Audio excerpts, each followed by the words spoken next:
Hoje iremos estudar sobre o Evangelho revelado no tabernáculo. Um assunto extremamente importante.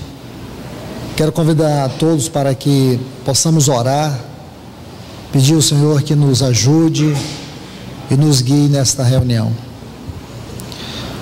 Pai, em nome de Jesus, é no Teu santo nome que nós temos a liberdade de reunir e fazemos isto como um ato de fé, crendo que estamos debaixo do Teu nome, Senhor. Independente de quantas pessoas, independente de qual lugar ou em que lugar estamos, a nossa consciência de fé é que estamos diante de um Deus onipotente, onipresente, onisciente, um Deus que conhece tudo, um Deus que governa tudo. Senhor, nós te pedimos no nome de Jesus, vem com o Teu Espírito e nos transmite esta palavra, Senhor. Vem falar a nós, vem nos encher da Tua verdade, nos alimentar nesta noite. Senhor, que nós tenhamos verdadeira fome do Senhor. Senhor, nós te pedimos fome verdadeira da Tua palavra. Em nome de Jesus, Senhor. Amém. Bem, meus amados, como já lhes disse, o tema de hoje é o Evangelho revelado no tabernáculo. Vamos ler uma série de textos, porque se estudarmos todo o tabernáculo, nós vamos encontrar 12 menções tipológicas do Evangelho no tabernáculo. Então, por favor, pacientemente, vamos a cada uma destas referências. A primeira, Êxodo capítulo 25 e o versículo 12.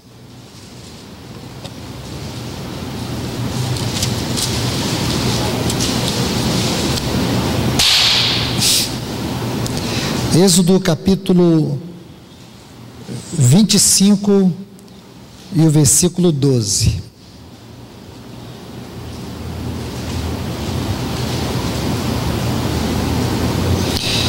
Façam também 4 argolas de ouro e ponham nos 4 pés, ficando 2 argolas de cada lado. Aqui a primeira menção é a Arca da Aliança. Versículo 25.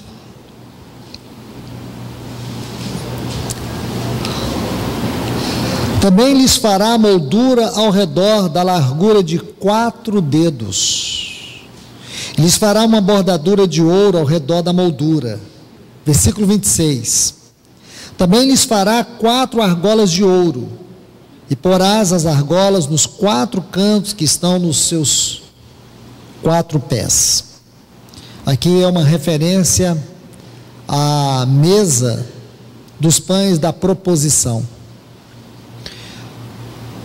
Versículo 34, ainda do capítulo 25, vamos ler o versículo 34.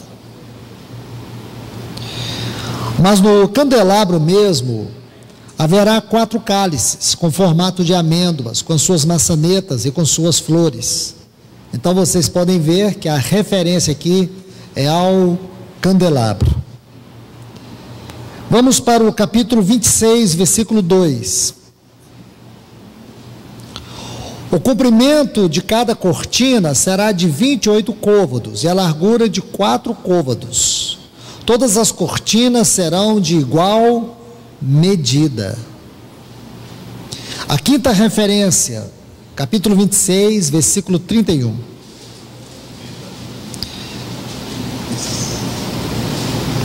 Êxodo, capítulo 26. Vamos ler o versículo 31. Aqui agora vai falar sobre o véu e as colunas. Então essa quinta aqui é uma referência ao véu que dá entrada ao lugar santíssimo.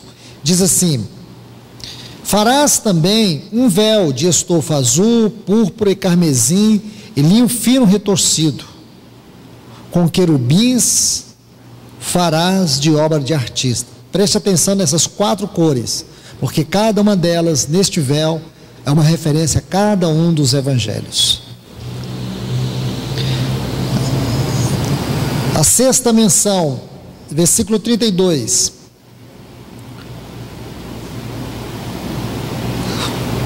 Suspendê-lo-á sobre 4 colunas de madeira de acácia, cobertas de ouro, e seus cochetes serão de ouro, sobre 4 bases de prata. Então aqui é uma referência às colunas da entrada do lugar santo. Sétima menção, versículo 36. Ainda do capítulo 26 de Êxodo. Farás também para a porta da tenda um reposteiro de estofa azul, púrpura, carmesim, linho fino retorcido. Da mesma forma, a cortina da entrada do lugar santo. São as 4 cores. A 8ª menção, capítulo 27, o versículo 2. Dos 4 cantos farás levantar 4 chifres, os quais formarão uma só peça com o altar, e o cobrirás de bronze. Aqui é uma referência ao altar do holocausto. A 9ª menção, versículo 4. Far-lhe-ás também uma grelha de bronze em forma de rede, a qual farás 4 argolas de metal nos seus 4 cantos. A 10ª menção, capítulo 27 ainda, e o versículo 16. A porta do átrio haverá um reposteiro, que é a cortina, de 20 côvados. Aí vem as cores: estofa azul, púrpura e carmesim e linho retorcido, obra de bordador. E as suas colunas serão 4, e as suas bases 4. 11ª menção, capítulo 28 e o versículo 6. Êxodo, capítulo 28, versículo 6. E farão a estola sacerdotal de ouro, estofa azul, e púrpura e carmesim, e linho fino retorcido, obra esmerada. E a última menção, neste mesmo capítulo 28, leemos o versículo 17. Então, a penúltima aqui agora é uma referência à estola sacerdotal. Agora, essa última são as 4 ordens das pedras preciosas do peitoral do sumo sacerdote. Êxodo 28, versículo 17. Colocarás nele engastes de pedras, com 4 ordens de pedras. A ordem do sárdio, topázio, carbúnculo será a primeira ordem. Então havia aquelas 4 ordens de pedras no peitoral do sumo sacerdote. Meus irmãos e irmãs, como lhes disse, em toda esta gloriosa revelação da casa de Deus e do sacerdócio, nós temos aqui, nesta gloriosa revelação, estas menções sobre os 4 evangelhos. O tema de hoje é a revelação dos 4 evangelhos no tabernáculo e também nesta figura do sumo sacerdote. Então, se você considera isso, é importante sabermos que toda esta linguagem é tipológica. Toda a linguagem que nós lemos aqui é tipologia. Agora, será que nós temos plena consciência o que significa esses 4 primeiros evangelhos? Amados irmãos e irmãs em Cristo, os 4 evangelhos constituem uma perfeita obra divina. Não são obras, é uma obra só na mente de Deus. Porém, ele usa 4 homens, os quais nós sabemos quem são: Mateus, Marcos, Lucas e João.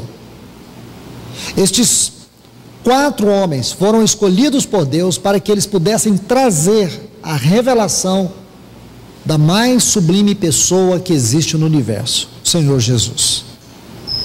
Nós podemos ler nesses evangelhos com uma mentalidade religiosa, acadêmica, filosófica, e jamais compreender a sublime riqueza nos seus mínimos detalhes acerca desta grandiosa pessoa do Filho de Deus. Quando você estuda os evangelhos, você vai ver que os evangelhos constituem tudo aquilo que Cristo fez, que Cristo ensinou e tudo que ele viveu. Tudo que ele viveu, tudo que ele ensinou, tudo que ele fez no seu ministério, na sua vida humana, tudo nos é relatado por estes 4 escritores. Então, primeiro, o que é um evangelho? O que nós podemos chamar de evangelhos. Então vamos mudar a palavra aqui do plural para o singular. O que é um evangelho? Nós falamos de evangelho. O evangelho tem que ser pregado. A base do evangelho está na pessoa, na obra do nosso Senhor. Essas 2 frases, pessoa e obra do nosso Senhor, constitui tudo o que é a mente, o plano e o propósito de Deus para nós. Por mais que sejam apenas 4 livros, ninguém é capaz de tocar toda a profundidade do que está ali. Porque os seus ensinos, os seus milagres, sua própria pessoa, todas estas questões ditas aqui constituem as insondáveis riquezas daquilo que é a mente de Deus revelada para nós. Nós não temos como chegar ao fim disso. Você pode achar que eu estou sensacionalizando, mas não é. Cada milagre dele é cercado de muitos mistérios. Cada palavra dita, você vai perceber que a maneira dele dizer, a maneira dele ensinar e a maneira dele fazer as coisas é diferente de tudo que você pode imaginar acerca de um mestre, acerca de um profeta, de um evangelista, de um pastor, de um apóstolo. Porque os ministérios têm nele tanto a sua origem e significado, como também poder. Nosso Senhor é o que existe de mais profundo em todo o universo. Porque o universo é finito, ele é infinito, ele é eterno.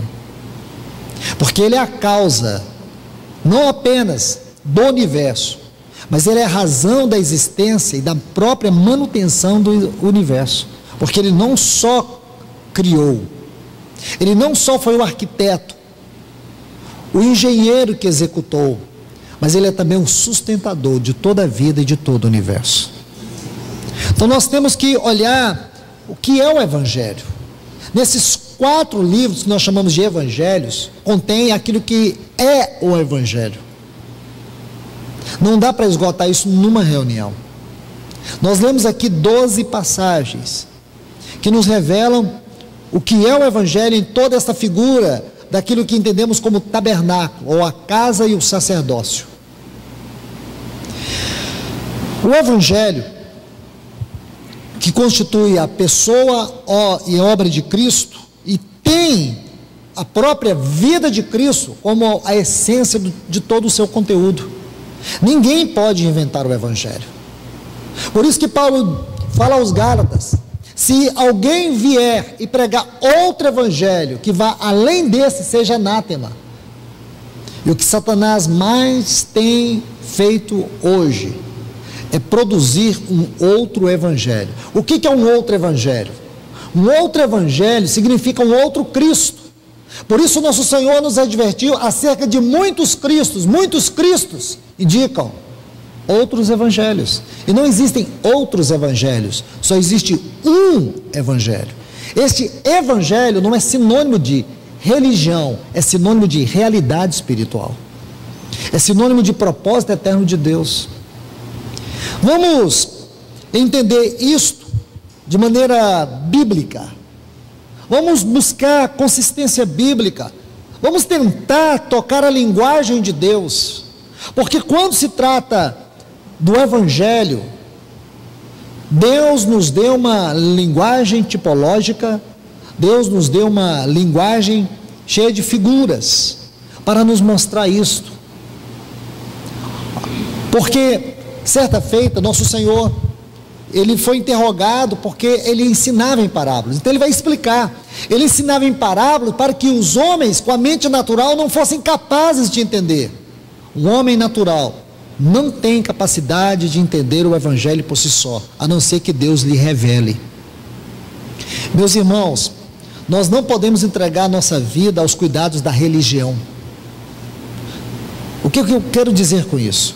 O que estou dizendo é que você não pode confiar numa religião que te dá tudo pronto, vir à reunião da igreja e apenas ouvir palavra, ler livro para receber palavra, ficar vendo vídeos para tentar ganhar mais da palavra. E se isso não for uma busca verdadeira do nosso coração, com joelhos dobrados diante de Deus, para poder conhecer a pessoa de Cristo, então nós nunca vamos ganhar nada do Evangelho. Nós vamos ganhar conhecimento, não vida.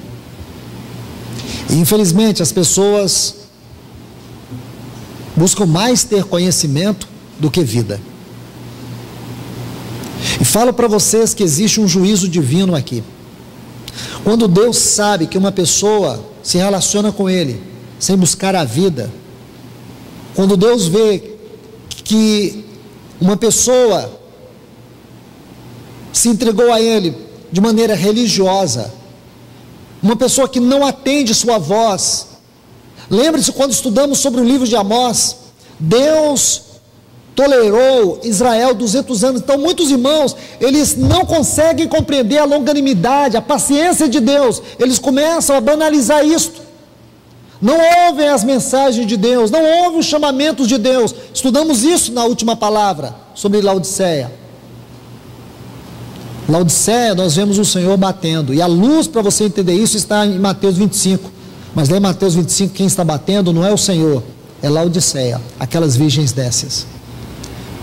E o Senhor vai falando, e quando Ele percebe que você não ouve, aí entra aquele texto que está lá em João 6 e que ecoa lá em João 12, me perdoe, que diz lá em Isaías capítulo 6 e ecoa em João 12, onde o Senhor diz que Ele vai endurecer os ouvidos, o coração e os ouvidos, como também os olhos, para que as pessoas não ouçam, não entendam e não vejam. Esse é o mais duro juízo que alguém pode experimentar. É o próprio Deus cegar os olhos de uma pessoa para que ela não veja. Ela pode estar no meio do mover de Deus e não discerne. Ela pode estar no meio do povo de Deus e Deus pode estar trovejando, porém ela não ouve. Todos podem se quebrantar, mas ela não quebranta. Meu irmão, deixa eu te falar 3 coisas importantes aqui, para você, meu irmão e minha irmã. Se o seu coração não se quebranta mais diante de Deus, sério problema. Eu te faço uma pergunta: qual foi a última vez que você sentiu o seu coração quebrantado? Você fala assim, tem tempo. Sério isso. Se eu fosse você agora, eu me arrependeria. Não estou falando de emoção, não, estou falando de quebrantamento. Tem muita gente que não se quebranta mais diante do Senhor. E sabe o que eles falam? É porque Deus não fala comigo. Não é que Deus fala, seu coração está petrificado, você não sente mais a voz. Sabe, começa a criticar tudo quanto é mensagem. Mas o problema não são os pregadores, é que você não consegue ouvir nem mulas, você não consegue ouvir mais. Coração, ouvido, os olhos. E sabe quem fez isso? É o próprio Deus que está te julgando. O próprio Deus. João 3,16, Deus amou o mundo de tal maneira que deu seu Filho unigênito para que todo aquele que nele crê não pereça, mas tenha vida eterna. E João 3,17, vou resumir ele para vocês de maneira parafraseada. Porque o que vai condenar os homens é o fato deles não darem crédito à palavra de Deus, não é pelos seus pecados. Não. Você pode ver o pior pecador, como Paulo disse: Cristo veio salvar os pecadores, do qual eu sou o principal. Mas Deus salvou o principal dos pecadores, Paulo. Um assassino, um homem que tinha um ódio da igreja, mas Deus salvou aquele homem. E por que Deus salvou? Porque o dia que a voz entrou no coração dele, ele se rendeu. O dia que a luz veio, ele viu. Entende, irmãos? E muitas vezes a luz vem e nós não. O problema não é que nós não vemos, é que nós não queremos ver. O problema não é que nós não escutamos, nós não queremos ouvir. O problema não é que nós não nos quebrantamos, é que nós não nos rendemos. E de quem que é a culpa? Deus troveja, Ele balança a terra para chamar a nossa atenção e a gente não vê. Esse é o grande problema. Se você é uma pessoa sensível, você pode abrir a Bíblia no Salmo 23, que você lê há décadas. Se você tem um coração sensível, você vai ler o Salmo 23 hoje, como você nunca leu na sua vida. Mas é o Salmo 23, não faz diferença. Não faz diferença. Porque quando você tem um coração sensível para o Senhor, você pode ler João 3,16 todos os dias. Todos os dias você vai ter uma experiência nova com João 3,16. Mas quando o coração é duro, Deus pode chegar face a face, a pessoa não se importa. Deus pode fazer como Jesus fez com Judas, pegou um bocado de pão molhado e colocou na boca, mas ele não se rende. Quando o coração é duro, quando os olhos não enxergam mais, não tem visão, perdeu a visão espiritual, não consegue ver, não consegue. O Senhor move céus, move terra, opera milagres, mas a pessoa não se rende. Coração irado, coração duro, que resmunga, que murmura, que julga, que não se rende, só vê o pecado dos outros, mas não vê o seu. Esse é o coração endurecido pelo engano do pecado. Sabe onde que está registrado uma exposição doutrinária sobre isso? Vou te dizer. Hebreus capítulo 3. Hebreus capítulo 3. Exemplo do povo de Israel em Massá. Sério isso, irmãos. Lá no deserto de Sim. Tão sério isso. Que o Senhor nos ajude, irmãos, a ouvir o sussurrar de Deus. Não precisa nem falar nada. Ouvir até o seu silêncio. Quando Deus faz silêncio, nós ficamos como que rendidos, esmagados pelo seu silêncio. Mas quando o coração é duro, lembre-se quando Deus chamou o povo de Israel no Sinai. Deus só queria descer no Sinai. Deus só queria falar com eles. Deus só queria se aproximar. Aí Deus disse assim para eles: Moisés, diga para o povo se preparar. Eu quero santidade. E depois manda o povo se aproximar, porque eu vou descer. E aí quando Deus desceu e a voz de Deus veio como uma trombeta, sabe o que o povo fez? Fugiu e se escondeu de Deus. Eles se esconderam de Deus. Quantas pessoas estão se escondendo para não ouvir a verdade de Deus? Preferem se esconder do que ouvir a voz de Deus. Preferem fugir do que ouvir a voz de Deus. Mas um dia, não tem como fugir, irmãos. Um dia as pessoas vão gritar aos montes: cair sobre nós, livrai-nos da ira de Deus e do Cordeiro. Quem poderá subsistir? Sabe quem vai poder subsistir?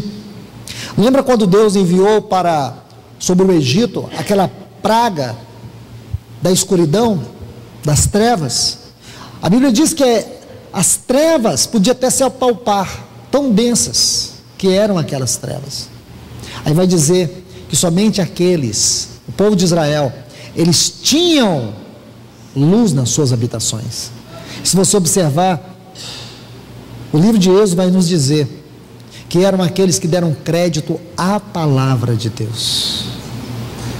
Irmãos, quando você tem sensibilidade para ouvir a voz de Deus, você não escolhe homens para ouvir, você se posiciona para ouvir. Nós não ficamos escolhendo quem vai pregar, nós olhamos pela fé para o trono de Deus, diz: Senhor, fala, porque eu quero te ouvir. Nós não escolhemos livros para ler. Você pode olhar para uma árvore e dizer: Deus, fala comigo através dessa árvore. Se for a vontade dele, ele vai usar. Ele vai usar, porque Deus, quando ele quer falar, e ele encontra um coração que quer ouvir, ele coloca até pedras para clamar, até pedras para falar conosco, porque Deus anela falar com o seu povo, e nós precisamos ser um povo que anelamos ouvir a voz do Senhor.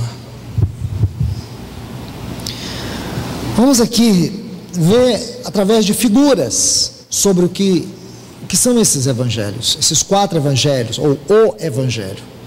Convido vocês para abrirem suas Bíblias comigo em Apocalipse capítulo 4, versículos 6 a 7. E depois Apocalipse capítulo 14, o versículo 3. Apocalipse capítulo 4, versículos 6 e 7 diz: Adiante do trono, um como que um mar de vidro, semelhante ao cristal. E também no meio do trono e à volta do trono, 4 seres viventes, cheios de olhos, por diante e por detrás. Isso é visão espiritual. Esse é o discernimento mais profundo que se possa ter. O primeiro ser vivente é semelhante ao leão.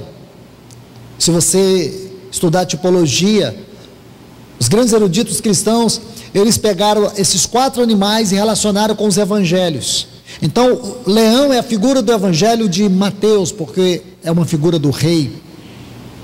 O primeiro ser vivente é semelhante ao leão. O segundo, ao novilho ou ao servo, é o evangelho de Marcos, porque no evangelho de Mateus a ênfase está em Cristo, o Senhor Jesus, o rei.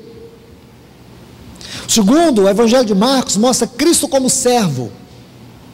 O terceiro tem rosto como de homem, o evangelho de Lucas, porque ali Jesus é apresentado como filho do homem. E o quarto ser vivente é semelhante à águia. A águia é uma figura do divino, é uma figura de Deus. Aqui está o evangelho de João, porque neste evangelho é aquele, de todos os 4, o evangelho de João é aquele que mostra Jesus sendo Deus. O verbo se fez carne, o verbo era Deus e o verbo estava com Deus. Então aqui nós temos os 4 evangelhos na figura desses 4 seres. Agora veja que interessante, o capítulo 14, o versículo 3, aqui de Apocalipse, está assim: entoava um novo cântico diante do trono, diante dos 4 seres viventes. Então nós sabemos que esses 4 seres viventes, Apocalipse é uma referência ao que nós acabamos de ler aqui nos versículos 6 e 7 do capítulo 4. Aí diz assim: e dos anciãos, e ninguém pôde aprender o cântico, senão 144 mil que foram comprados da terra. O que significa esse novo cântico? Nós sabemos que os 144 mil é uma figura profética, representativa da igreja gloriosa. Nós temos no capítulo 7 de Apocalipse, e temos também a referência no capítulo 21 dos fundamentos da muralha da Nova Jerusalém. Agora veja aqui, meus irmãos, minhas irmãs, que lindo é o quadro que nós temos quando juntamos estes textos. Você vai ver que diz que esses 4 seres viventes, eles eram cheios de olhos, por diante, por detrás. Fala de visão celestial. A visão celestial, na sua expressão mais profunda, discernimento espiritual, o conhecimento mais elevado. Aí depois diz que entoava um novo cântico diante do trono, diante dos 4 seres viventes, dos anciãos. Ninguém pode aprender este cântico, senão os 144 mil. Por quê? Porque só esses 144 mil podiam cantar esse novo cântico. Eu vou dar aqui as minhas opiniões, não estou dizendo que eu estou certo, são as impressões que eu tenho. Só eles podiam cantar, então significa que esse cântico tem a ver com eles e quem é adorado. Então, primeiro, esse cântico tem a ver com a redenção e não com a criação. Esse cântico tem a ver com a redenção e não com a criação. Ninguém podia cantar esse cântico. Quem pode cantar esse cântico? Se você abrir sua Bíblia, aqui por favor, vamos ver um pouco desse cântico em Apocalipse. Irmãos, tirem da cabeça de vocês, e falo isso mais uma vez, não pense que o livro de Apocalipse existe algumas coisas aqui que não é para ser tocadas, nós não podemos ter revelação. O que Deus não quis que nós soubéssemos, ele disse para João no capítulo 10, sobre os 7 trovões, diz, não as escreva. O que Deus não escreveu, ele não quer que nós saibamos. Por exemplo, ele não colocou aqui no livro de Apocalipse quem é o anticristo, ele não quer que nós saibamos. Lembra, João 10, os 7 trovões, ele disse, João, não as escreva. João viu, mas não escreveu. Olha, por favor, capítulo 5, versículo 9 de Apocalipse, estamos falando do novo cântico, e entoava um cântico novo dizendo, Apocalipse 5, 9, digno és de tomar o livro, de abrir os seus selos, porque foste imolado, e com teu sangue nos compraste para Deus, de toda a linhagem, língua, povo e nação, e para o nosso Deus os fizestes reis, sacerdotes, e reinarão sobre a terra. Está vendo aí? Então entoava um cântico novo. Aqui tem um cântico novo. Deixa eu me mostrar outra coisa para vocês aqui, por favor. Se você olha o capítulo 7, está vendo aqui? Você está vendo, a partir do versículo 4, os 144 mil selados, que é uma referência lá no capítulo 14, versículo 3. Aí se você vem para o versículo 9, diz que em seguida olhei e vi uma grande multidão, a qual ninguém podia contar, de todas as nações, tribos, povos, línguas, que estava em pé diante do trono. Veja que o cântico novo era cantado diante do trono, ninguém podia cantar. Aqui é uma referência aos 144 mil. Diz assim, estava diante do trono, em pé diante do trono e na presença do Cordeiro, coberta de roupas brancas e com palmas nas mãos, e clamava em grande voz dizendo, a salvação pertence ao nosso Deus, que está sentado no trono, e ao Cordeiro. Aí depois todos os anjos estavam em pé ao redor do trono e dos anciãos, e os 4 seres viventes se prostraram sobre os seus rostos diante do trono e adoraram a Deus. Mas primeiro foram os 144 mil que levantaram sua voz. O que eu quero dizer com isso, irmãos? É que lá naquela eterna glória, que nós um dia entraremos, irmãos, nós vamos olhar para aqueles anjos com aquela beleza infinita de glória, e sabe o que vamos perceber? E aqui o quadro é evidente, é que eles não chegarão tão perto do trono como nós poderemos chegar na nossa adoração. Eles cantam para Deus, estão cantando agora. Porém, quando eu e você, aqueles 144 mil, levantam suas vozes, o céu faz silêncio para ouvir o nosso cântico, porque só nós podemos cantar o cântico da redenção. Salmo 40, esperei confiantemente no Senhor, e Ele me livrou quando clamei por socorro, tirou os meus pés do lamaçal, colocou sobre uma rocha, a rocha é Cristo, e colocou nos meus lábios um cântico novo. Então que cântico novo é esse? É o cântico da redenção, é o cântico do Cordeiro, é o cântico dos salvos, é o cântico dos remidos, é o cântico dos comprados pelo sangue de Cristo. Somente estes foram comprados pelo sangue de Cristo Jesus. Ele não morreu ele não morreu por esses 4 seres viventes, Ele não morreu por essas criaturas celestiais. Em primeiro lugar, você tem que entender que Ele morreu por ela. Paulo diz assim em Efésios capítulo 5, maridos, amai vossas mulheres como Cristo amou a sua igreja e se entregou por ela. Ele morreu para poder pagar o alto preço por ela. Estes redimidos, eles têm um cântico que ninguém pode cantar. E por que ninguém pode cantar? Porque somente eles foram comprados pelo sangue do Cordeiro.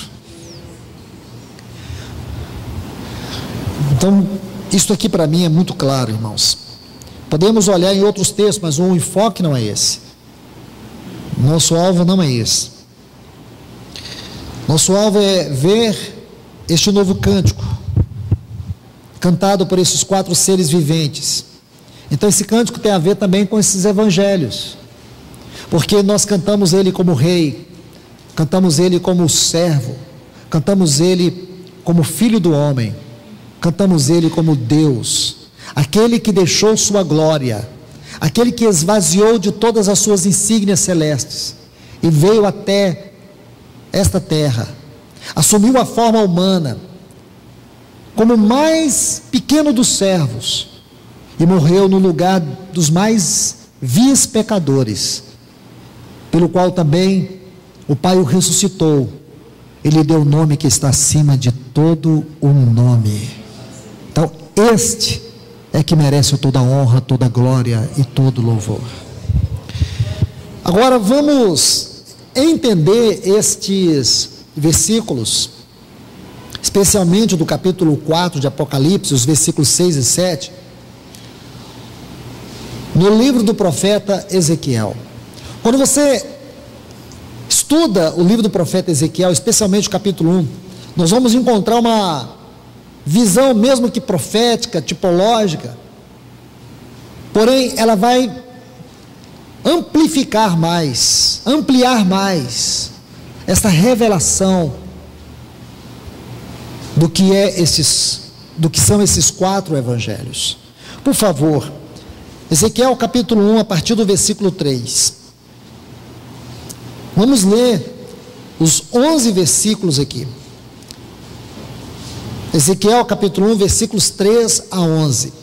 Veio expressamente a palavra do Senhor a Ezequiel, filho de Buzi, o sacerdote, na terra dos caldeus, junto ao rio Quebar, e ali esteve sobre ele a mão do Senhor.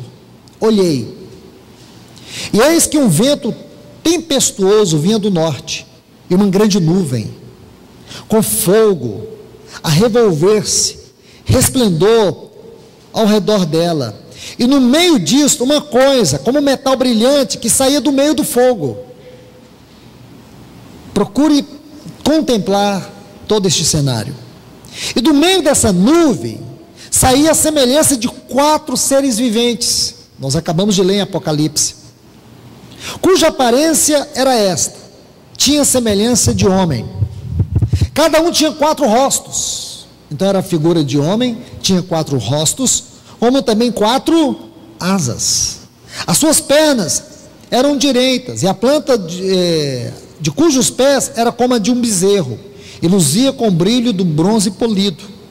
Debaixo das asas tinha mãos de homem, aos 4 lados. Assim todos os 4 tinham rostos e asas. Estas se uniam uma à outra, não se virava quando iam. Cada qual andava para a sua frente. A forma dos seus rostos era como o de homem.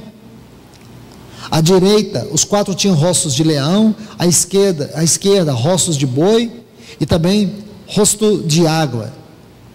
Todos os 4. Assim eram os seus rostos. Muito importante isso aqui, irmãos. Veja que aqui nós temos uma gloriosa revelação do que nós acabamos de ler em Apocalipse, mas vamos com muito cuidado. Aqui temos 5 pontos que vão nos mostrar, a princípio, algumas particularidades desses textos que lemos. Deixe-me mostrar esses pontos aqui para vocês, para que a gente possa avançar. O primeiro, este número 4, de maneira geral, nos fala da amplitude da criação. Porém, de maneira restrita aqui, nós estamos vendo os 4 evangelhos. Eles aqui vão nos falar sobre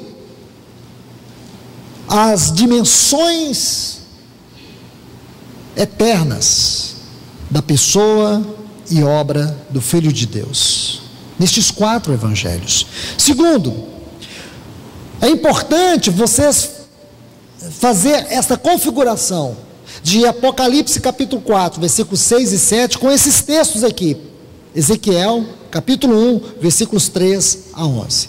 Este é o segundo ponto que eu quero que vocês observem. Terceiro ponto aqui, a expressão rosto, ou face. Esta palavra fala da expressão de Deus. E depois, vocês vão ver asa, ou as asas, fala do mover de Deus. Então nós temos aqui a expressão de Deus e o mover de Deus.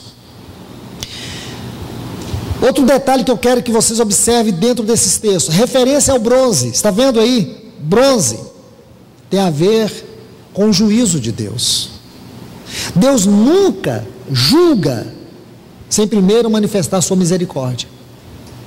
Deus nunca envia seu julgamento sem primeiro manifestar seu amor. Então, quando você olha para os evangelhos, o que você tem? A revelação escancarada do amor de Deus em seu Filho. E o que nós vemos em Apocalipse? O juízo de Deus. Então, o Novo Testamento começa com o amor de Deus e termina com o juízo de Deus. Não é sério isso? É. E você vê aqui também. E agora, essas figuras que acabamos de ver nesses textos, o rosto de leão, Mateus, o rosto de boi do servo, Marcos, o rosto de homem, Lucas, e o rosto de águia, João, como nós já vimos nos textos de Apocalipse. Agora vamos entender, por esses textos, a natureza desses 4 evangelhos, o que realmente o Espírito Santo quer nos mostrar. Voltemos aí os nossos olhos para este capítulo 1 do livro do profeta Ezequiel. Veja os versículos 16 a 18. Então eu já fiz um resumo aqui, bem rápido, panorâmico, sobre os textos que acabamos de ler. Agora vamos aqui para esses que estão à nossa frente, versículos 16 a 18. O aspecto das rodas e sua estrutura eram brilhantes como berilo. Tinham as 4 a mesma aparência, então são 4 rodas, cujo aspecto e estrutura era como se estivera uma roda dentro da outra. Andando elas, podiam ir em 4 direções, e não se viravam quando iam. As suas cambotas eram altas, metiam medo. E nas 4 rodas, as mesmas, eram cheios de olhos ao redor. Novamente a referência que nós vimos lá no livro de Apocalipse. Vamos devagar. Quero pontuar 4 lições espirituais nesses textos sobre os evangelhos. A primeira, olha essa frase do versículo 16. E a sua estrutura era brilhantes como berilo. Primeiro, eu quero que você olhe essa pedra, berilo, que é uma pedra preciosa. Essa pedra, ela se encontra lá nos fundamentos da muralha da Nova Jerusalém, berilo. Já estudamos sobre essa pedra. Teria muito o que dizer sobre essa pedra, mas eu vou destacar apenas um ponto que ele é intimamente ligado com os 4 evangelhos. É o processo de cristalização dessa pedra. Meus irmãos e irmãs, toda pedra preciosa tem um processo de cristalização, é é o processo químico da sua formação, da sua composição, da sua natureza. Eu não sei se você já teve a curiosidade de pegar uma pedra preciosa, ou semi-preciosa, e você ficar olhando ela. Você pensa que aquilo ali, você coloca uma semente e nasce numa árvore? Claro que não, ninguém aqui acredita nisso. Pedras preciosas, elas podem surgir de 3 maneiras. Ou elas são sedimentares, são aquelas pedras que são trazidas pelo rio. Ou então elas são magmáticas, aquelas pedras que elas vêm do magma, do vulcão. Ou são pedras ígneas. São as mais comuns talvez. Pedras preciosas que são produzidas em rochas profundas. Agora o que você precisa entender, que uma pedra preciosíssima, ela é formada no interior, no mais profundo da terra, e ela é trabalhada de uma maneira química, em que gases, pressão, calor, precisam combinar de uma maneira justa, perfeita, que mente humana alguma é capaz de produzir. Pegue uma ametista, é uma pedra preciosa, muito bonita, é comum você encontrar. Você olha por fora, aquela forma do magma do vulcão, e por dentro aquela pedra rocheada. É muito bonita aquela pedra. Como é capaz? Como um homem pode criar aquilo? Não tem capacidade. Ali foi uma mente divina, sábia, que fez com que a medida exata de gases, de pressão, de calor, produzindo estas células, essas composições extraordinárias da vida, pudesse ali produzir uma linda pedra preciosa. Toda a química divina envolvida nisso tem como propósito nos falar algo. Então aqui nós temos uma pedra, o berilo. Se você estuda sobre o processo de cristalização do berilo, você pega um berilo e coloca no prisma da luz, você vai ver que esta pedra, ela é formada no seu processo de cristalização trigonal ou hexagonal. Isto é, você vai ver ângulos de 3 e de 6 pontas. Se você olha para essa pedra com muito cuidado, na luz do sol, você vai ver ali os ângulos sendo formados, ou que foram formados. E esta maneira tri ou hexagonal vai nos falar muito sobre os evangelhos, porque três pontas, nos fala do Deus triuno, e 6 pontas, hexagonal, nos fala do homem. O 6 é o número do homem, 3 é o número de Deus, o número da triunidade divina. E o que quer dizer sobre esta pedra? Porque esta pedra fala da união de Deus com o homem. O que os 4 evangelhos vão revelar para nós? A união de Deus com o homem. Deus se fez carne e habitou entre nós.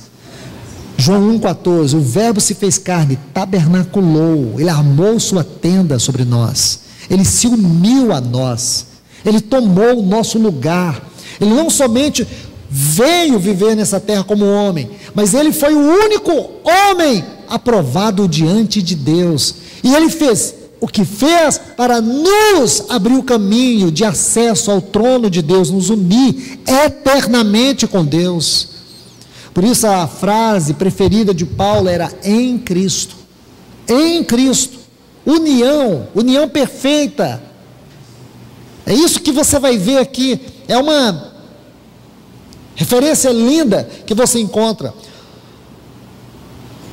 O versículo 16 ainda diz: o aspecto e estrutura era como se estivera uma roda dentro da outra. Então eram 4 rodas, era uma roda dentro da outra, elas giravam para frente. Agora veja que coisa curiosa, o aspecto e estrutura é como se uma roda estivesse dentro da outra. Você sabe que existe uma expressão teológica acerca dos 3 primeiros evangelhos.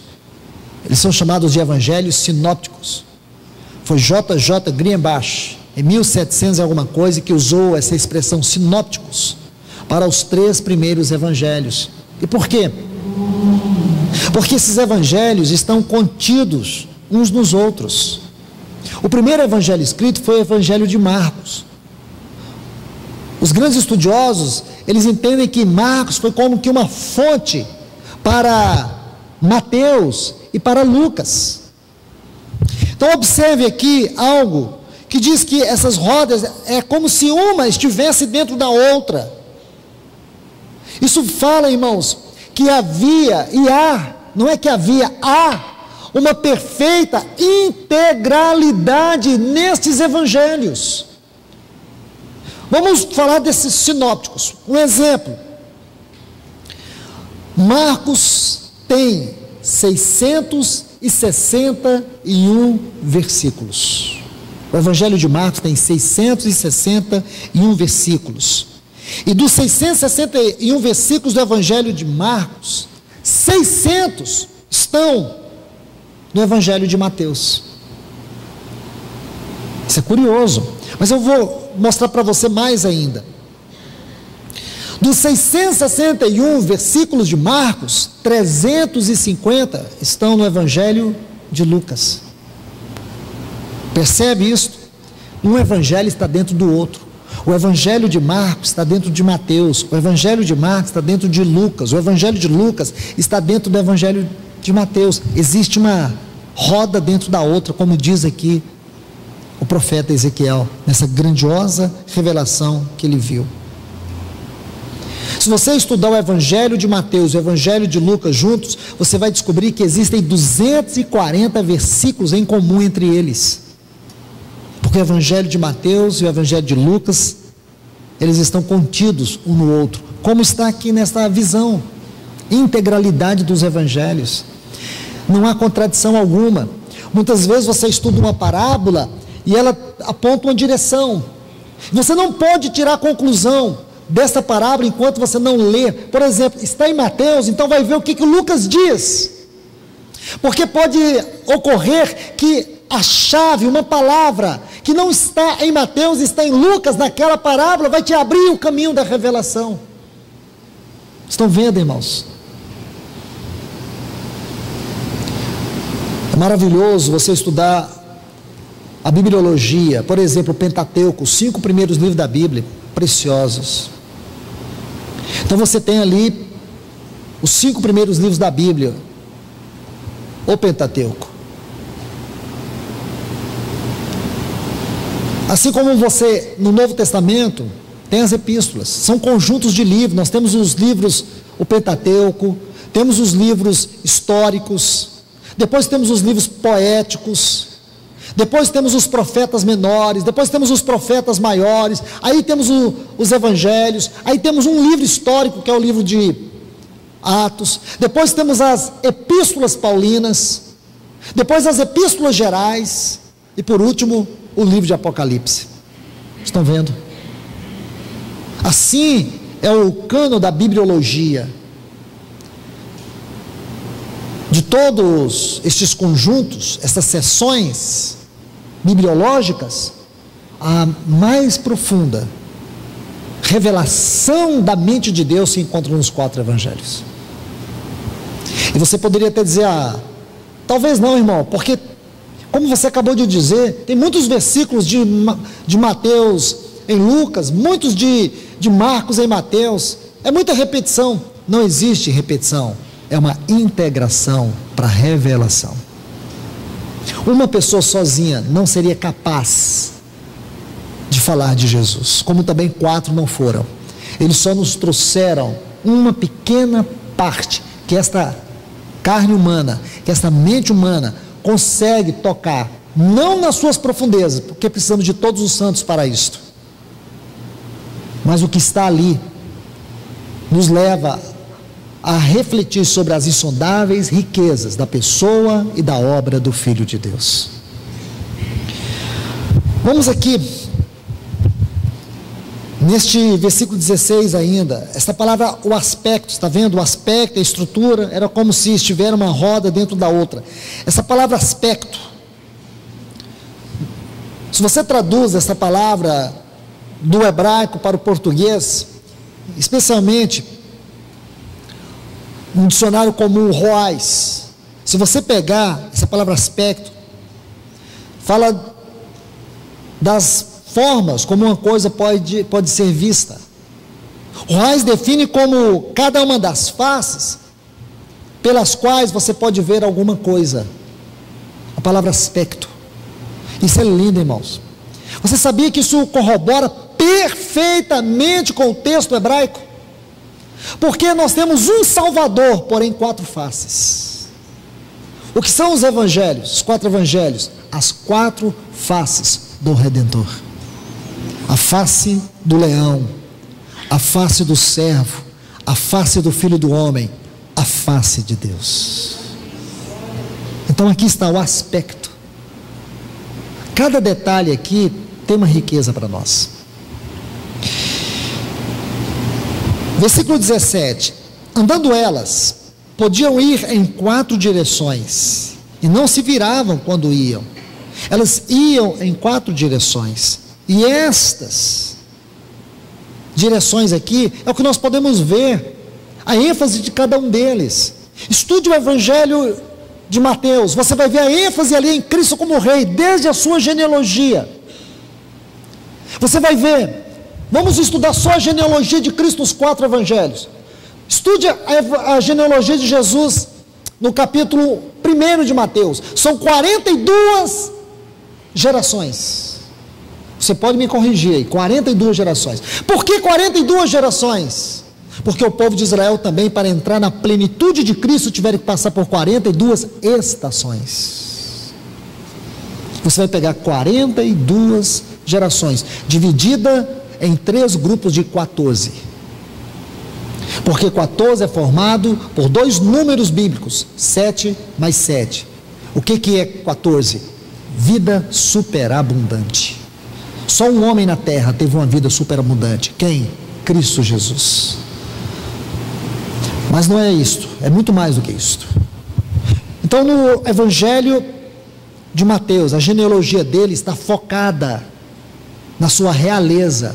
Você vai ver aí que boa parte dessa geração começa com os patriarcas, depois os reis e depois os profetas, até os seus últimos descendentes. Então você vai ver que a grande ênfase dessa genealogia está na realeza de Cristo, porque ele era rei, é rei e sempre será o rei, rei dos reis. Aí você diz agora, irmão, como você falou que vamos ver a genealogia de Cristo nos 4 evangelhos? Porque Marcos não tem genealogia de Cristo, e não deve ter mesmo, porque Marcos é o evangelho do servo. Servo não tem genealogia. A palavra servo no Novo Testamento não é igual aqui no Ocidente. A gente às vezes até enche a boca para dizer assim, servo de Jesus, né? O que você é, irmão? Não sou nada não, sou um servo de Jesus. Pois eu quero te falar que no texto original, a palavra servo é menos do que nada. Era uma pessoa que sabe qual o direito que ela tinha? Não ter direito.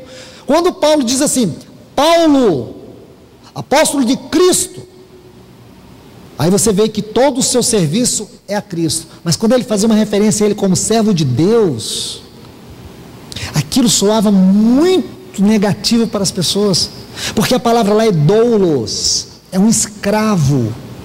Escravo naquele tempo, irmãos, eles não tinham direito a nada, eles perdiam sua vida, eles eram vendidos em mercado. A sua família tinha que ser escrava. Quando uma pessoa se tornava escrava, ele acabava com todo o seu direito, ele não tinha nenhum direito sobre sua vida, só o seu senhor. Ele não podia constituir família, e a família que ele tivesse, ele perderia. Muitos dos escravos, eles se tornavam escravos por causa de dívidas. As dívidas é que os tornavam escravos. Então ninguém pagava a dívida do escravo, pelo contrário, eles resgatavam o escravo para que eles pudessem servir em serviços pesados, lavar os pés, construir. Eles não tinham nome, escravo não tinha nome, não tinha identidade, geralmente tinha um número ou uma marca. Então veja bem, Jesus é chamado de servo, o servo sofredor. Este é o evangelho de Marcos. Então ele não tem genealogia. Agora veja Lucas, a ênfase está na sua humanidade, a ênfase está em José. A genealogia dele está em ser o filho de José, o filho do homem, que ele é repetidas vezes denominado aqui no livro, no evangelho de Lucas, porque essa é a sua genealogia, a sua humanidade. Mateus, a sua realeza. Lucas, a sua humanidade. E João? Não tem genealogia? Tem genealogia. No princípio era o Verbo era Deus, o Verbo estava com Deus. Aí está, ele era o Filho por geração eterna. Ele não tem início e nem fim, ele é eterno, ele estava com Deus, ele era Deus com Deus. A sua genealogia divina está aqui, em João capítulo 1, versículo 1. Então você consegue ver todo o quadro? Quão significativo é tudo isso?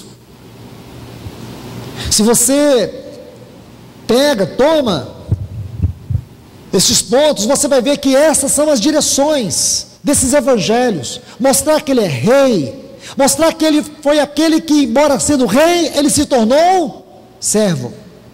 Embora ele se tornou o Filho do homem, mas ele é o Deus eterno, ele é o Pai da eternidade. Ele é o Criador de tudo. Sem ele, nada do que foi feito se fez. Então faça uma configuração: o Evangelho de Mateus com o Evangelho de Marcos, rei e servo. O Evangelho de Lucas com o Evangelho de João, Filho do homem, mas também é Filho de Deus. Ele não é só o Filho de Deus, ele é o Filho do homem, mas ele é o Pai da eternidade. Você consegue ver 4 direções, 4 faces, para falar de uma só pessoa. Quanta riqueza, quanta simetria, quanta beleza, quanta profundidade há no nosso Senhor reveladas nesses 4 evangelhos. Estamos terminando, irmãos. Versículo 18: as mesmas eram cheias de olhos ao redor. Nós vimos isso nos versículos 6 a 7 de Apocalipse 4. Então deixe eu encerrar por hoje este assunto. Então, quando lemos os evangelhos, nós não lemos apenas as histórias de Cristo. Jamais podemos pensar que os evangelhos eles existem para contar a história da humanidade, do ministério de Cristo. De forma alguma. Nesses 4 evangelhos, nós temos a mais profunda revelação da mente de Deus acerca do seu Filho dado a nós. Esse é o primeiro ponto que eu quero que vocês observem. Segundo, os pensamentos mais altos, como também os mais largos e profundos, quer dizer, toda a altura, toda a largura, todo o comprimento, toda a profundidade, essas 4 dimensões acerca da pessoa e obra de Cristo. Como eu disse, os pensamentos mais altos, mais profundos, mais largos, os mais compridos, os mais extensos, acerca do Filho de Deus, estão aqui nesses 4 evangelhos. Toda a profundidade, toda a riqueza daquilo que Deus desejou transmitir para nós acerca do seu Filho, só é possível encontrar as mais profundas riquezas nesses 4 evangelhos. Terceiro ponto: o mover de Deus e a expressão de Deus tem as realidades visíveis mais significativas nesses 4 evangelhos. Você pode ler Deus no Pentateuco, Deus nos livros históricos, Deus nos livros poéticos, proféticos, nas epístolas, onde você quiser ler sobre Deus, mas nada se compara à maneira como o Pai se revelou em seu Filho nesses 4 evangelhos. O seu caráter paterno, o seu caráter de amor, o seu sofrimento. Você vê o coração de Deus escancarado naquela cruz, como você não é capaz de ver em lugar algum da Bíblia. Você vê um Deus totalmente relacional, um Deus que se relaciona, um Deus que vem, um Deus que é Emanuel, um Deus que sofre conosco, um Deus que se interessa por nós. Poderíamos falar muito sobre Deus, baseado apenas nesses 4 evangelhos. Louvamos por toda a revelação de Deus no Pentateuco, nos livros históricos, poéticos, proféticos, nas epístolas, nos livros históricos do Novo Testamento, ou proféticos, como Apocalipse e os profetas maiores e menores, enfim. Podemos encontrar muito de Deus, mas não há nenhuma revelação tão clara, tão evidente, como a revelação que encontramos nestes 4 evangelhos. Aqui nós vemos a voz de Deus na pessoa do seu Filho, por isso que ele é o Verbo em João. Deus fala, irmãos. Na pessoa do nosso Senhor, nós não temos apenas a mente de Deus, mais do que a mente de Deus, nós temos a voz de Deus, porque tudo nele falava, tudo nele transmitia ao Pai, tudo nele comunicava o Pai. tudo nele. Aqui está, irmãos, a proximidade mais íntima que Deus pôde chegar ao homem. Em Cristo está a mais gloriosa aproximação de Deus do homem. E aonde você vai ver isso? Nos 4 evangelhos. Nos 4 evangelhos, nós vemos isto, toda esta beleza, toda esta glória de Deus, sua mente, seu propósito, na pessoa e obra do seu Filho. Aí quando você olha para o tabernáculo, lendo todos esses 12 textos, todas essas 12 ocorrências, você vai perceber que ali nos é dado muito mais do que o que nós lemos, do que o que nós acabamos de ver no início dessa palavra. Agora é necessário, com tudo que o Senhor nos falou aqui, voltar e olhar para cada um daqueles textos, para que nós possamos ver pelo menos 12 aspectos dessa pessoa e desta obra. Nós podemos ver 12 aspectos de Cristo Jesus no tabernáculo. Esses 12 aspectos estão intimamente ligados com os 4 evangelhos. E é tudo isso, irmãos, que o livro de Apocalipse, nas 2 passagens que lemos, no capítulo 4, no capítulo 14, nos comunica. O cântico novo vai emanar desta grande revelação. Nós só vamos poder tocar de maneira profunda esse cântico novo, até mesmo na nossa experiência aqui. Podemos não tocar na sua essência, mas aqui podemos tocar, irmão, nós podemos viver o antigozo da glória vindoura, se nós permitirmos que o Espírito Santo comunique mais dessa bendita pessoa na revelação da sua palavra, tanto no tabernáculo, como nos evangelhos, como no livro de Ezequiel, como em Apocalipse. É como se Deus movesse, sacudisse a sua palavra para nos revelar a face do seu Filho. Que Deus nos ajude, irmãos. Que Deus nos abençoe. Pai, nós te louvamos e te agradecemos mais uma vez. Obrigado, Senhor, por esta hora, por esta noite, pela tua palavra, pelo reunir do teu povo. Toda glória seja dada a ti, Senhor. Guarda-nos na tua palavra, Senhor. Revela-nos mais e mais e mais do teu Filho. Faz-nos ver, Senhor, em cada história, em cada detalhe, as belezas e as glórias do teu amado Filho Jesus.